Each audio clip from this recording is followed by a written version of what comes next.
Untuk pengajuan usulan, kita coba klik penelitian, lalu akan muncul skema, judul, tahun, makro riset, dan peran.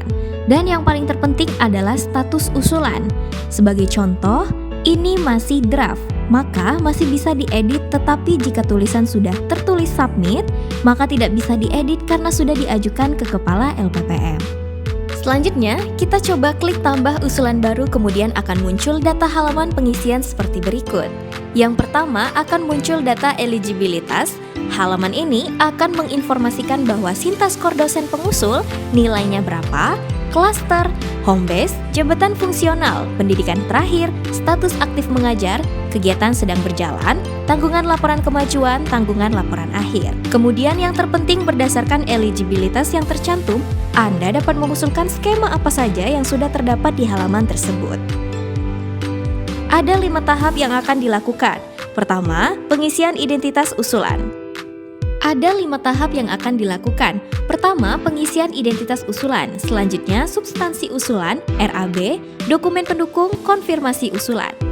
Saat pengisian, jangan lupa untuk melakukan simpan sebagai draft agar data tidak hilang jika baru mengisi data setengah dari proses pengisian. Pada poin identitas usulan pengisian, mengisi judul lalu mengisi TKT saat ini. Klik ukur, kemudian teknologi yang dikembangkan apa, kemudian pilih kategori indikator TKT-nya apa. Dan di halaman ini ada 9 level TKT untuk Bapak Ibu isikan sesuai dengan indikator dan persentasenya berapa persen. Jika di bawah kurang lebih sama dengan dari 80%, artinya TKT akan berhenti di level ini. Maka bisa diklik selesai dan akan muncul nilai secara otomatis. Selanjutnya, isi target akhir TKT sesuai nilai yang diperoleh. Selanjutnya, pada poin kelompok skema ini menyesuaikan TKT saat ini. Karena TKT masih tingkat dasar, maka hanya akan muncul pilihan seperti ruang lingkup, kategori SBK, bidang fokus yang diisi menyesuaikan sesuai profil usulan Bapak Ibu, prioritas hingga rumpun ilmu, lama kegiatan, diisikan berdasarkan sesuai profil. Kemudian identitas pengusul anggota peneliti non-dosen, jika diklik tambah maka akan muncul pilihan mahasiswa atau dosen. Jika mahasiswa diklik maka akan muncul isian mahasiswa. Jika umum, ketika diklik maka akan muncul nama lengkap, kemudian nomor KTP dan lain-lainnya. Contoh dari cara mengisi anggota non-dosen, contohnya mahasiswa. Kita klik maka kita isikan identitas mulai dari alamat tinggal, program studi, nomor HP, peran, dan tugas dalam penelitian, kemudian klik simpan. Berikut data jika sudah terisikan lalu klik simpan sebagai draft. Jika ingin kembali, klik tutup form, maka akan tersimpan status usulannya, kemudian kita lanjutkan klik selanjutnya dan data identitas sudah tersimpan. Di tahap selanjutnya, di substansi usulan, yang dilakukan pertama, pilih kelompok makro riset yang sesuai, kemudian unggah substansi laporan dengan cara unduh template terlebih dahulu. Setelah diunduh, kita buka filenya, isikan sesuai judul usulan, ringkasan, kata kunci, metode hingga selesai. Kemudian, save dan ekspor ke PDF. Setelah file berbentuk PDF, maka bisa diupload kembali diunggah substansi laporan. Kemudian selanjutnya, pada poin luaran target capaian, di sini mengisikan luaran yang dijanjikan.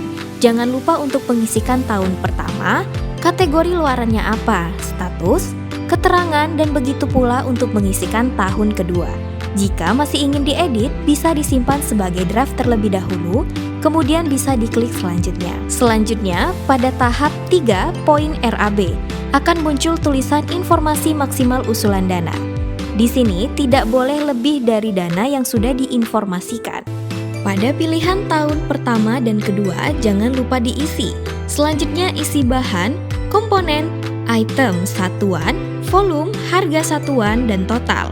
Lalu klik tambah dan isi sewa peralatan, ruang penunjang, satuan, volume, harga satuan, dan total. Maka akan muncul total anggaran secara otomatis. Jika masih ada file yang akan diedit, bisa klik simpan sebagai draft. Selanjutnya, pada poin dokumen pendukung, jika ada diisikan, jika tidak ada maka tidak perlu diisi. Namun di sini kita contohkan, klik tambah lalu isikan nama mitra, alamat surel, institusi, negara, alamat institusi, kontribusi pendanaan tahun pertama dan kedua. Lalu, jangan lupa untuk mengisikan surat kesanggupan dan klik simpan. Klik selanjutnya. Pada poin konfirmasi usulan, di sini rekapan dari isian yang sudah diisikan di tahap 1, 2, 3, dan 4. Data tersebut bisa di-download dengan cara klik icon download PDF. Kemudian, yang terakhir muncul informasi Anda belum bisa melakukan submit usulan karena status keanggotaannya belum semuanya menyetujui. Artinya, harus follow up ke anggota tersebut untuk menyetujui sebagai anggota penelitian. Maka di sini, kita bisa tutup font terlebih dahulu dan biarkan statusnya draft.